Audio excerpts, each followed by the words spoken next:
Welcome back to Puttin You On, where we dive into the weird, wonderful, and occasionally terrifying ways the internet messes with our heads.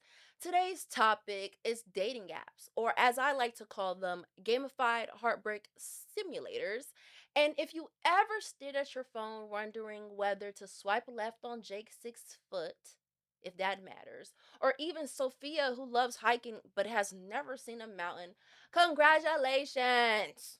You participated in one of the largest social experiments in modern psychology. So give yourself a round of applause. You have been in the gamification trap. That's what you are in. You're in a trap.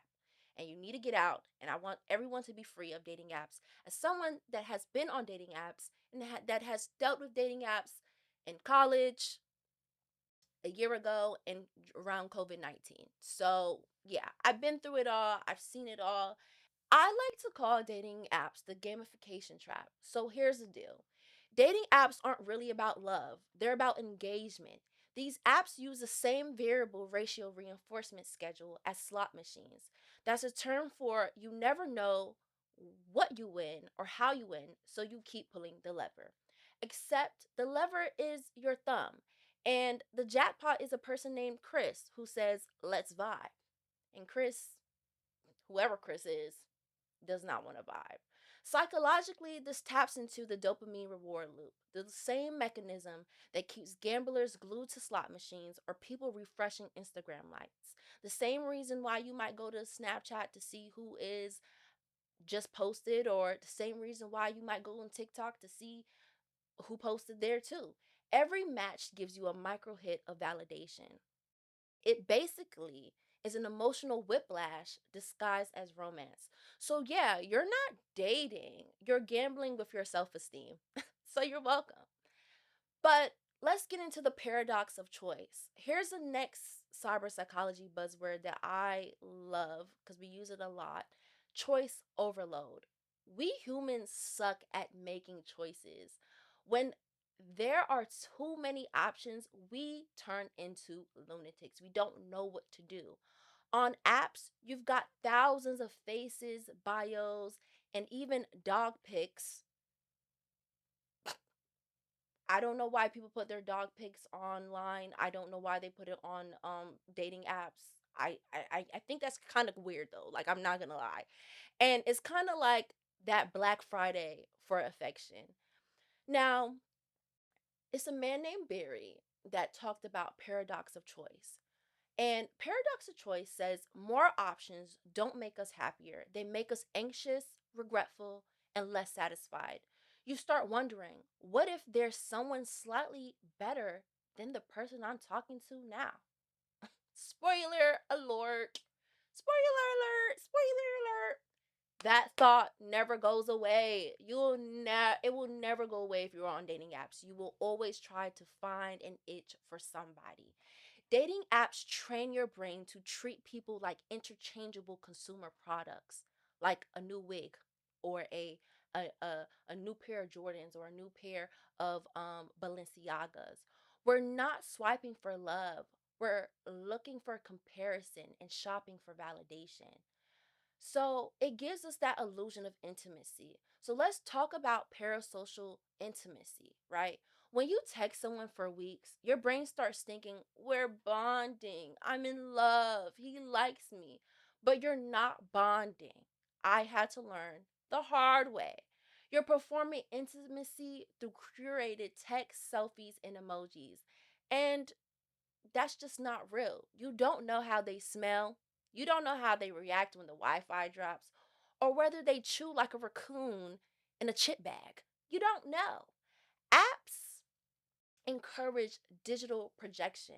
You fall for the version of the person you've built in your head, not the real one. It's falling in love with an AI chatbot that sometimes cancel plans. And honestly, it's quite dangerous. You're not dating a person, you're dating your own imagination.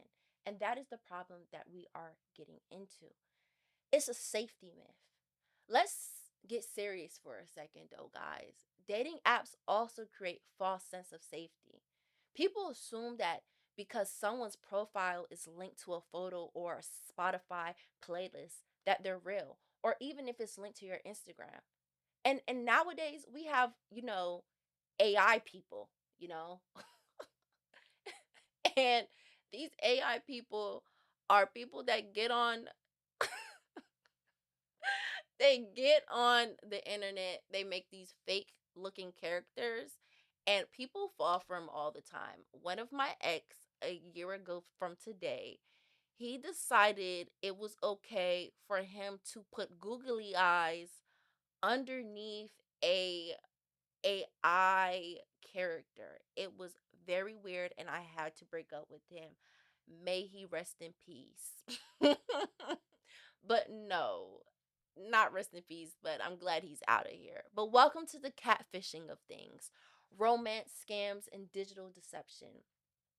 The algorithm loves you. Not really. The algorithm will never love you. So let's talk about algorithms, the ultimate matchmaker that doesn't actually care about your love life. Apps like Tinder and Hinge, they all use predictive modeling to show you people who keep swiping, not necessarily people who make you happy. They're optimizing for engagement, not connection. That's why people you match with often live 45 miles away or have situationship energy. You're not getting matches because the algorithm knows your type. It does not know your type. You're getting matches because it knows your pattern of emotional vulnerability, right? The algorithm doesn't want you to find love. It wants you to find your credit card for another boost. It wants you to put those three digits, the two in the front and the three digits in the back, so you can boost, so you can find your soulmate. You'll never find your soulmate if you keep swiping your credit card on those dating apps. I ended up going on this date, right? And I ended up meeting this guy, and I was very young at the time. And I will never forget, we were at dinner, and he told me that he ended up getting like a whole year of subscription to the app. And I was just in so much shock and so much disbelief because you paying for it? You're paying for it. You might as well just hit the club. You know what I'm saying? You might as well just hit, like go outside, like touch grass. Like, I don't know. But it was the most shocking thing. And he never heard from me again because I was just so spooked. So let's connect the dots. Constant rejection, choice overload, algorithmic manipulation. What does this do to the human psyche? Well, we get attachment anxiety, dopamine fatigue. That's when your brain literally stops finding joy in normal connection because it's been rewired by instant gratification. We also start curating ourselves. We become avatars for love. The self presentation theory at work. We perform who we think others want, not who we are. Before you know it, you're editing your personal life like it's a Canva template. And then you're confused on who you really are when you look in the mirror and you need to step outside. Remember when dating used to mean talking to people in person? Yeah, I guess that's gross now, but effective. I don't know. But it's to a point where you kind of lose yourself in dating apps.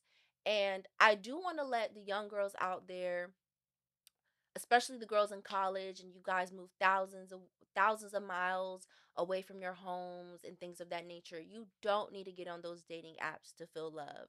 You will always be loved. Go out on that campus and touch grass, okay? Because the creeps, the weirdos, they're doom scrolling romantics, okay?